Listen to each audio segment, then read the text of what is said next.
Most people are not even aware of the inner child that exists inside of them. And when we are not aware of that inner child and what its needs are, we will crave that of validation, approval. We may find ourselves being very critical or having a lot of criticism within ourselves. We may crave encouragement that we never received as kids. If as kids we did not feel seen, heard, soothed, or nurtured, we will project those desires onto other people into our life, wanting them to subconsciously meet our own needs. We may find ourselves in positions of wanting and seeking someone in a partnership, in a romantic relationship, to meet those needs. We may be trying to close the loop from childhood with many different people in our life. And what happens is a lot of people do not even have the awareness of this inner child, and they're not aware that if they were to develop a relationship with their inner child, that it could completely transform their life from the inside out. Some of the most powerful work that I've seen done, not only in my own life, but in tens of thousands of people that have gone through different live events or 21-day challenges that I've run, is seeing people go through the process of becoming aware of what is called their divine child, as Carl Jung calls it. Every one of us has the divine child inside of us, this innocent part of ourselves that in the past may have felt not seen, not heard, not soothed, and not nurtured, and therefore in a way feels trapped in past patterns. And what's interesting is even though we grow up, even though we may find ourselves as a 20-something-year-old, a 30-something, 40-something-year-old adult or more, there is a part of ourself that is still seeking validation, approval, and familiarity as well. It may be the toxic side of this, of attracting narcissistic people, attracting manipulative people. And at a deep fundamental level, this might be what the inner child feels comfortable with. It feels familiar. Now in this video, what I want to do is I want to give you an actual process that you can use to completely transform your life from the inside out. Some of the most powerful transformative work that I have done has been my own work with my own inner child. I want to share with you a little bit of something that I experienced in Sedona when I went to what is called a family constellation therapy session, which completely blew my mind. And I want to show you how you can develop a relationship with your own inner child. And in meditation every single day, as you are with this part of yourself, you will find that many different areas of your life begins to transform as a result. It is bizarre how much changes when you begin doing this kind of work, because it's getting straight to the core. This is why I believe many people have blocks when it comes to attracting a loving relationship. This is why many people may find themselves in certain attachment styles where they're either avoidant and pushing away love subconsciously, or they are that of anxious towards love and then still pushing it away subconsciously. And this will help you get to the core of what that is, so that there is a part of yourself that begins to be healed. You ever hear people that say that? There's a part of me that wants this, and there's a part of me that wants this. There's literally that part of you is your inner child. Now, this inspired me because I was actually watching a video. We're going to look at that of a couple clips from a video of Theo, who's a comedian, with Dax Shepard, who's also a comedian. These two people are having a conversation about their struggles in relationships. And I thought it was a thing that we could touch on today, because there's so much to learn from each of their childhoods, to also the things that they are seeking on the outside, to also even their success when it comes to different dynamics in relationships, but also what you can do with that. Because at a certain point in this couple minute clip you're going to see, Dax Shepard says to be aware is not enough. And that is true. You can be aware of toxic patterns. You can be aware that, oh, I attract narcissistic people or manipulative people, but that doesn't mean anything's going to change. And what I want to do is show you what does close the loop more so than just awareness. Awareness is a big part of the process, but if you don't do anything with it, you do stay stuck in the pattern. And in this beautiful example of this kind of vulnerable conversation between Dax Shepard and Theo Von, I want to show you what we can learn and also point out some things about it. Some of this will have to do with Freudian psychology, Carl Jungian psychology, but let's take a look at it right now. You know? Oh, I remember my first, or my second girlfriend, and we were like really in love. And what age? I think this was in college. Okay. And she broke up with me. She'd had it. Yeah. And I remember saying, "You can't break up with me. You're my mom." That's what I remember. It came out of my fucking face. Really? And that's which was just a slight improvement over spitting in her hair. yeah, that's where you had matured to by the time you were in college. You can't. You're my mom. Yeah. What a Freudian slip. It was a Freudian water slide, dude. So a Freudian slip is when somebody says something that is true in their subconscious and it just slips out. And what happened is when many times what we do, if our inner child and the inner child, a part of us, did not close the loop in childhood or feel seen, heard, soothed, or nurtured, what we do is we project those needs and desires onto the people that we are dating.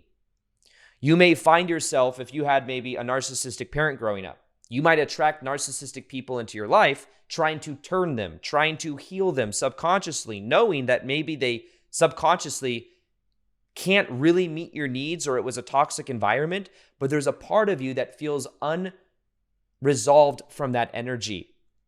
So many times as well, we attract people that are playing out certain patterns that we are trying to heal. And there are certain lessons that we can learn as well. So one thing I wanted to point out about that is that when Theo Von said to this girl, you can't break up with me, you're my mom. A lot of times what people do if they have a mom wound or a dad wound is they're trying to find that in other people. It's like, I remember when I was a kid, I read this book called Are You My Mommy? It's this little bird going around going, "Are you my mommy?" and going over to like a broom and going like, "Are you my mommy?" And what happens is if the inner child and part of us did not feel validated, approved of, seen, heard, or nurtured, we will go out into reality looking for that, trying to turn people into someone that can actually meet the needs. But of course, normally you also attract emotionally unavailable people in that pattern as well. So I just wanted to point that out real quick. So let's move on. But it came out. I was like, "You can't break up with me. You're my mom." Oh my Lord. And I was like, and I didn't know for years what that even meant. And then once I got into recovery and started getting a look at my life, I was able to be like, wow, dude, like I had no understanding of like how to get affection or be fair with affection or anything like that. Yeah. I mean, I didn't have a template. I didn't have a fucking idea. I didn't know. What was her response? Do you remember? I know she felt probably bad for me, you know. Oh, good. She loved me for sure. Yeah, yeah. And she's a super loving girl, but I think she probably years later probably saw like, oh, that dude was not a he was safe. not ready. Yeah, that guy was not ready. No, And he was not ready for a mature. And he's still fucking just he's trying still to get not ready. but He's trying to get ready. Yeah, but that stuff doesn't go away, man. That's the crazy thing. I thought at certain like at certain times in my life, I'd be like, oh, in a couple years this will be gone. But it doesn't go away unless you do something about it. Yeah, I have the fantasy that to be aware of it would solve it. Yeah. Like, oh, I see what's happening. I'm just trying to get, I'm trying to heal. Oh, God. I could go super deep, which is like, and this is recent, and this is probably too much for your show or the dudes who listen to this. But real quick before we move on, because what he's about to say, I think, is very interesting. Prior to this, he was talking about how he was in an open relationship with one woman for 9 years and pretty much all of his 20s. This is the Dax Shepard that was saying that. And it sounds like from what he's explained in this podcast, he's very good with women in the sense that he's able to basically receive a lot of affection, receive a lot of attention. And on the other side of that, when Theo Von was talking, he was more so leading to basically that was something that's more challenging for him. Being able to receive affection and love is something that he had no template for. When they say that the awareness is not enough. That's what I'm talking about. And by the end of this video, you'll have more of a template and an understanding with what you can actually do to close the loop, rather than just being aware that there's this inner child part of you that may feel not seen, heard, soothed, or nurtured, and it's looking for it on the external. So let's get into this, though. This is very interesting. But No, dude, if I cry on here one more time, I'm literally turning into the Garth Brooks of podcasting. yeah, me too. I've been crying all the time. It's fucking getting Yeah, bad, I didn't cry for 30 years, and now I can't make it through a day without crying. bro. It's like, It's for fucking being sober. yeah, It's like you got the menace, you don't have anything to numb it, and here it is. But I also think like there was a sexual component, which is like, okay, so my mom adores me. That's obvious. I was the golden child. I did not lack for a mom who believed in me or supported me or thought I was wonderful. She definitely did. But something would take her away from me. And I was smart enough to realize, oh, we can't fulfill this romantic desire of hers. Like that's something we can't fulfill. She's going to have to go get boyfriends. right, AKA she's going to have a sexual relationship with people. right. So I think in some weird way, and I think I'm just starting to understand this aspect, which is like, I have to give that to any woman if I want her to stay around in a way that is world class and you don't want to go shopping for more. Like the priority I put on that part, the sexual part, I think was very outsized for what a woman would even give a shit about. Oh, But just so as you a little thought- kid, I was like, Oh, the only That's thing the I thing don't have is the that my sex. mom needs is is the sexual sex. part.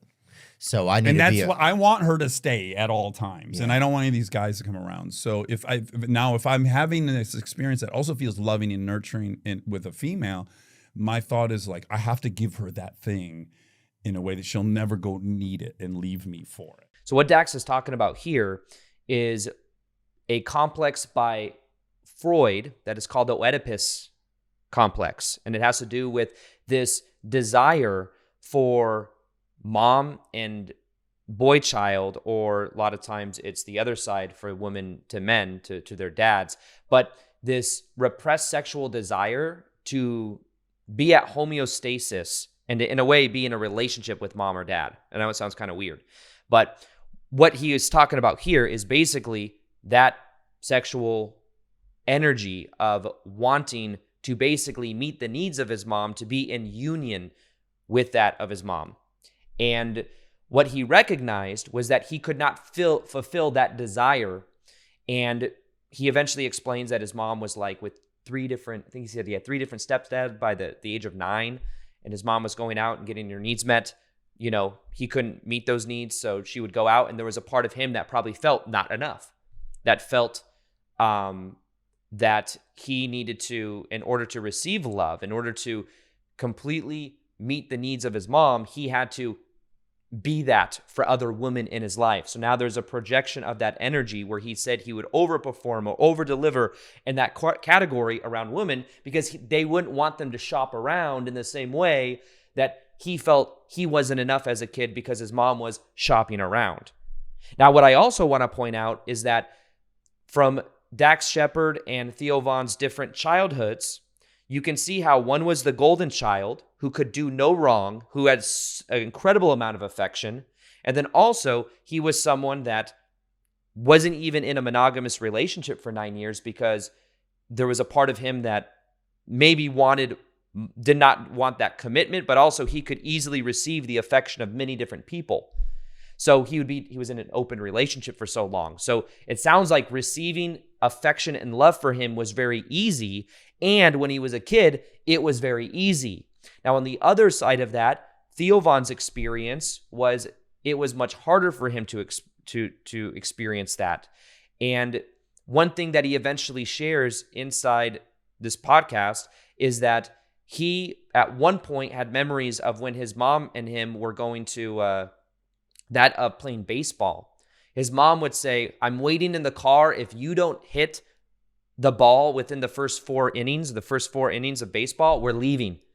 And that's exactly what happened. So he, if did not hit the ball in the first 4 or 5 rounds or innings, he would then be pulled out of the game and his mom and him would leave. And imagine as a little boy how that would feel, how embarrassing that could be, to be that of somebody that is at a baseball game and there's this pressure and this energy of I have to perform right now, and if I don't perform, I can't continue to play. And then instead of getting the encouragement, he gets more shame and more punished for not performing at that level. So then taken away from the game. That'd be also embarrassing probably with the other kids, I would imagine, as well.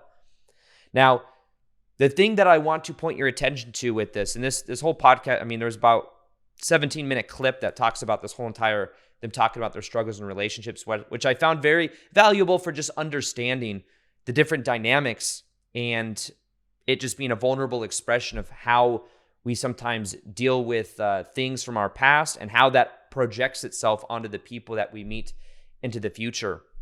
Now, in general, the thing that can make such a big difference when it comes to this is not just becoming aware of the patterns. That's a big part of it, is becoming aware of it. The other aspect of those that allows us to close the loop is connecting with the parts of ourself in our past that feels not seen, not soothed, not heard, and not nurtured. Now, let me explain to you a little bit about one of the most powerful processes I've been through, and then we'll talk about that of what you can actually do to heal that inner child part of yourself that's trying to get its needs met.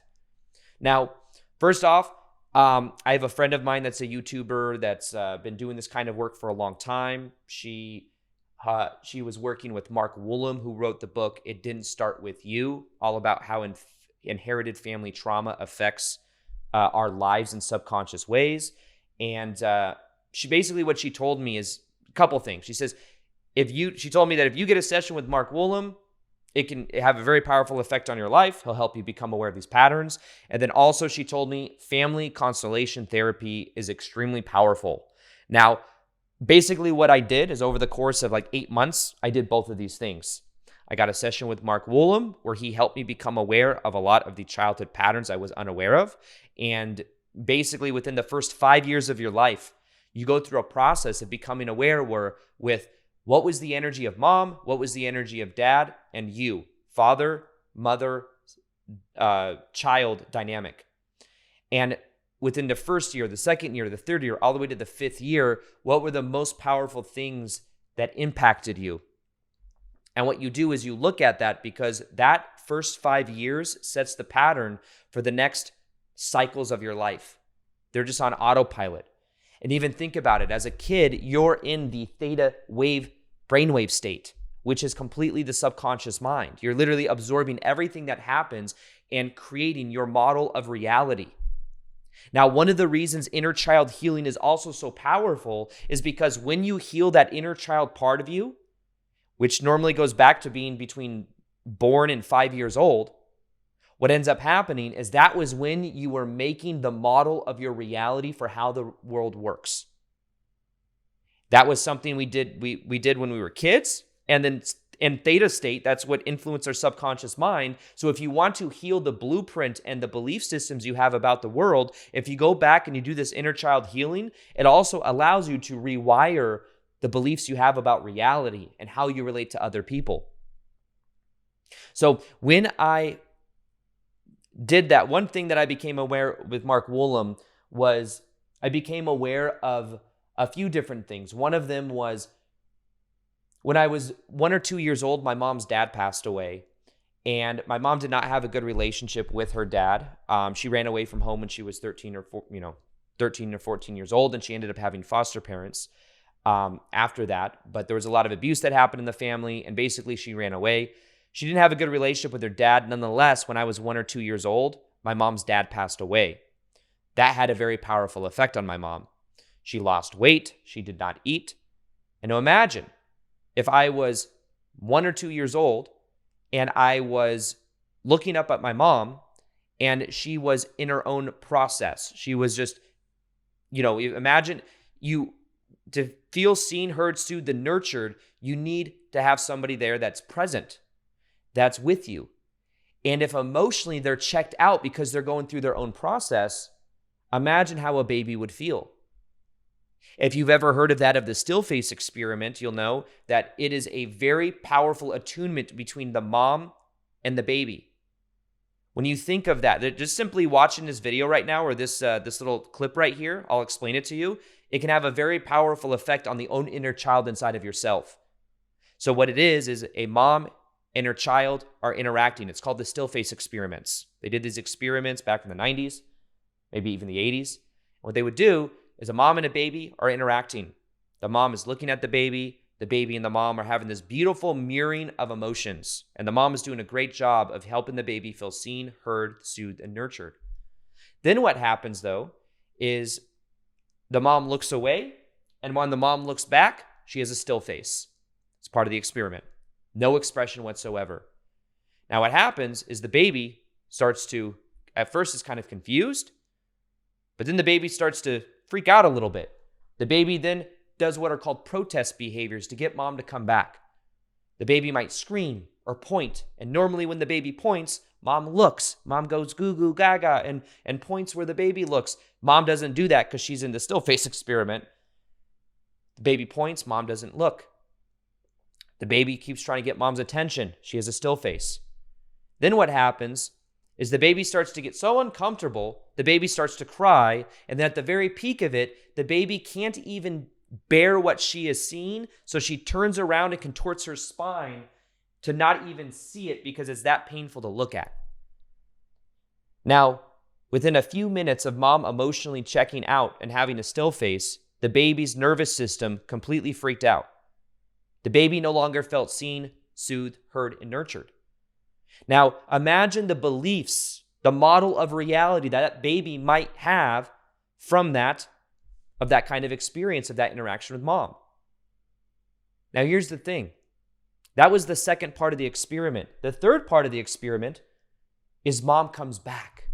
Mom says, "Oh, I'm so sorry, baby." She picks up the baby, she holds, and the baby then heals the baby's nervous system and then regulated again. Now, this is a perfect example of what has not been done for many of our own inner childs in the past in some way. Whether mom was physically or emotionally unavailable, whether it was a connection to dad, if there was a part of us that felt not soothed, heard, seen, or nurtured, then that's the part of us that's craving approval and validation from other people.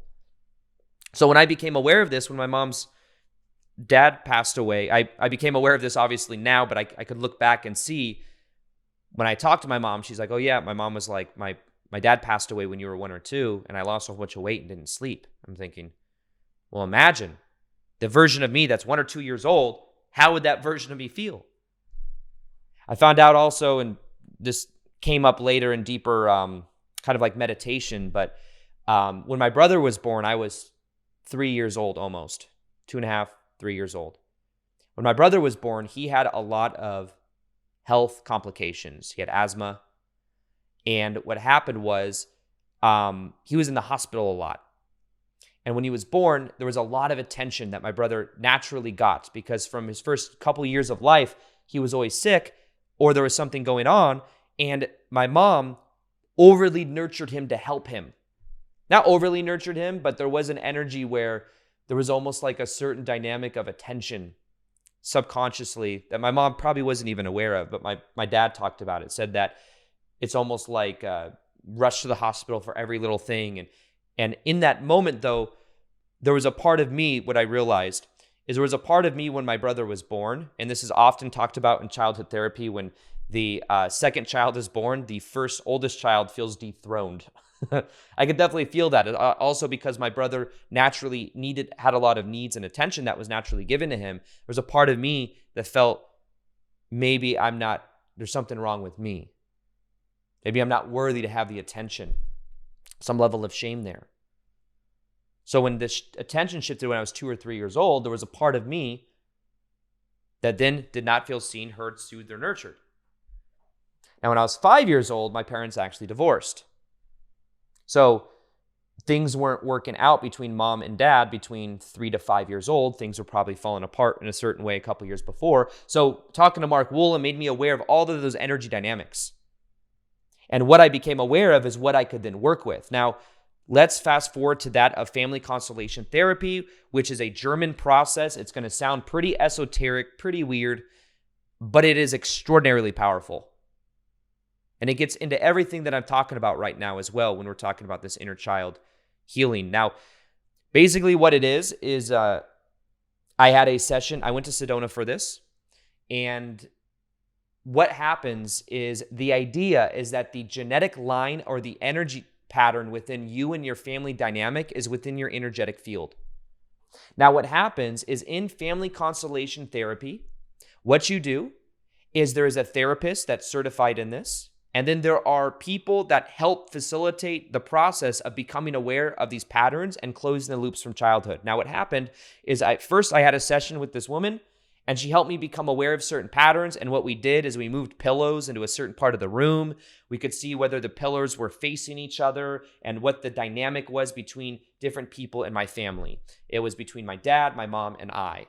And what I became aware of was that my mom's energy, because she had so much trauma in her childhood, she was facing the energy she was trying to close the loop from, whereas my dad's energy was facing her. And she was not facing my dad. It's an energetic example of where the dynamic was. Now imagine then my dad's energy would be more anxious, trying to get my mom's, fix my mom, attention, approval, whatever. But my mom had the energy onto something else. So there was some awareness there. But then 2 days later, I come back and we did an actual family constellation therapy. Now what this meant is there were 4 people that were brought in who were awesome. And they were people that were brought in that did this kind of work with this practitioner at other times. And basically what they do is you pick that of certain people to play certain members of your family, even people that maybe you've never met. So what happened was these people that I just met who knew nothing about me, who knew that of no context, or like, oh, you're going to play this person in my family who did this, this, and this. No, none of that. So I had somebody that played my mom, somebody that played my mom's mom, and someone that played my mom's dad, who I never actually met. They died before I was born, or I just never knew them. And then, of course, my mom, and then somebody played me. So a 70-year-old guy played me. And basically what happens is they're in this living room at this house where I'm at, and what they do is they get into character, they get into state, I guess, and they see what comes up. They see what energy comes through. And what happens is they start playing out the energy pattern dynamics of your family without them knowing anything. It's freaking bizarre. But what I became aware of, and not to give away necessarily everything, I will say one thing that was an insight for me was the version of me, the 70-year-old guy that was playing me, he was going up and trying to get mom's attention. Mom, this lady that played my mom kind of looked like my mom. She was also a parent. It was immediately when she came into the room, I knew she's playing my mom because I kind of knew what was going to happen. And basically, she was like going through a process. She was going through like an internal process. And the 70-year-old guy that was playing me went up to her and was like, Mom. And she was just kind of like in her process. And then after a couple moments, the version of the guy playing me said, screw it. And he started playing with stuff that was around. He started playing with these little ornaments. And what happened was he said that basically he said, screw it. I'm just going to get busy. I'm just going to focus on doing things, which was very interesting for me because I believe that creating success in my life has been something that I've done. Also, I mean, part of it is I do what I love and I'm passionate, but also there's a part of me that can see that staying busy, like I'm somebody that's going to the gym. I'm somebody that's doing lots of things all the time. I can tell that there's a part of me that definitely in the past has distracted myself for that reason, from those emotions, to stay busy, believing I need to stay busy. And then the most powerful part of this, though, there's other things that happen, but the most powerful part of this family constellation therapy was at the very end. I actually, not the 7-year-old guy, I got in the arms of this woman that was playing my mom, and I laid on the floor, and it took me a minute to get into state with this because it felt kind of cheesy. Once I sank into it, though, she was like nurturing me in basically a way that I felt I was never nurtured growing up. And what happened is as she was nurturing me, there was this sharp pain in my heart, which made no sense. I'm like, I should just be feeling love. And it felt very uncomfortable. But what was getting brought up was all the pain. And as I sat with that pain, as I sat with that emotion and that pain inside of my heart, it began to leave out of my body. And my body even felt like it wanted to like shake to release energy.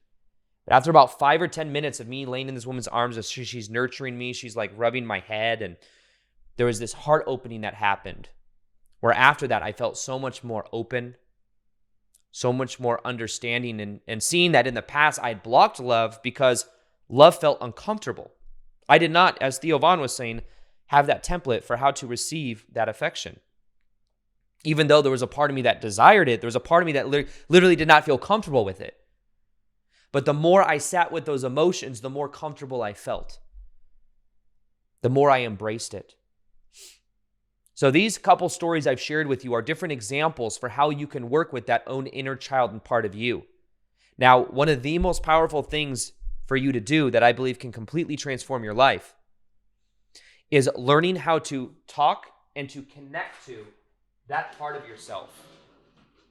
Look at your timeline of that version of you, and you might find that there's a version of you that maybe was 2 years old, 6 years old, 12 years old. A lot of times I find getting to the core is like between 0 to 5 years old. But what you can do is do a meditation. A meditation can completely transform your life for helping you get to the subconscious mind, which is the theta state, to connect to the version of you that literally feels scared in your past. It's inside of you right now. And in meditation, you gain access to that subconscious part of you that has been ignoring that aspect of yourself for so long. You see, if you don't go back and validate and nurture and soothe that inner child part of you, you will continue to project it out and to search for it in the outer reality with other people. But other people cannot give it to you. It is only something you can experience from within. So doing an inner child meditation can help you to literally heal this part of you. After I watched this podcast yesterday, I was watching it when I was like hanging out at night, and I found it so interesting that I went into literally an hour or two process of me meditating and connecting to my own inner child. It actually was kind of stimulating. Like I was trying to go to bed, but I felt like something was shifting inside of myself, but I didn't know, but it was kind of activating me. It took me a while to fall asleep. But what I did is I went back to that inner child part of me, different memories and with just intention, using my subconscious mind to connect to it. And I imagined what that version of me felt. And what I did was I would then interact with that version of me. And what I realized is there was a 2-year-old version of me that I didn't have to intellectually say anything to. He just wanted to be held. So what I did is I held that part of myself. I imagined what that version of me would be wearing. And then what I would do is I would imagine it and switch the perspective and then imagine that I was in my own arms or in my mom's arms. Imagine, even if you didn't have the most emotionally available parents, what would it look like if you did allow yourself to imagine that? The reason I say that is because every time we remember something from the past, we take it out of the memory bank, we look at it, we change it, and put it back. This is what Neville Goddard talks the revision technique, where you can literally revise your past and rewire your past to change your present, because the idea is every moment's a new moment. So what I've literally been doing is reconnecting to the inner child part of me when I was 2 years old or 6 years old or 12 years old, because there's different stages of development. Maybe I'll make a future video on this, but there's different stages of development where our inner child needed different things. And if we didn't learn those things, we're now trying to learn them in childhood. So inner child meditation, connecting to that part of yourself. What would you say to that part of yourself? And what does that version of you want or need from you? Maybe it's for you to be present. Maybe it's for you to be compassionate, understanding, and accepting. I predict that the more you connect to this inner child part of you, and the more you love this inner child part of yourself, and the more you give that version of you validation and approval and support and love and nurturing, the less they will look on the outside. So there's an inner child meditation that I have that you can listen to for free. It's in High Vibe Tribe, my free community. It's one of the most powerful meditations I've ever made. You energetically go to Kauai, Hawaii, using your intention. And what you do is you connect to this inner child part of you and heal it from the inside out. It's going to be in High Vibe Tribe under the meditation section. It's completely free. I'll go ahead and click the link. You can click the link below to watch that. And if you want to learn more about this dynamic between how you connect and more about this inner child healing that I'm talking about, at a live event I did recently, I talked about this, and you can watch an entire video. It's one of my most popular videos as of recently. You can watch it right here. So empaths, people that can feel other people's energy. This is both a superpower and sometimes a curse on the